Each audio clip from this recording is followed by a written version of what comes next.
Pasukan khusus Rusia telah melancarkan operasi militer yang berhasil menghancurkan kelompok militan angkatan bersenjata Ukraina.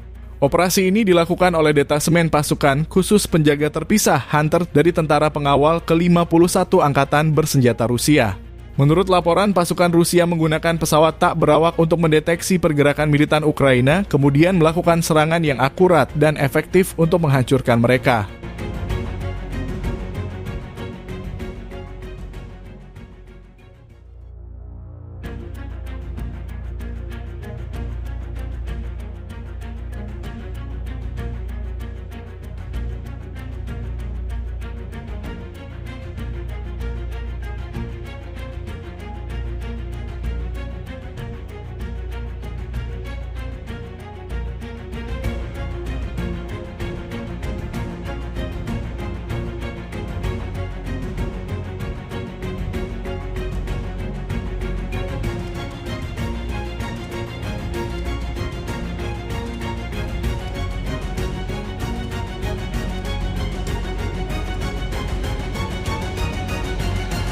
Download Tribun X sekarang, menghadirkan lokal menjadi Indonesia.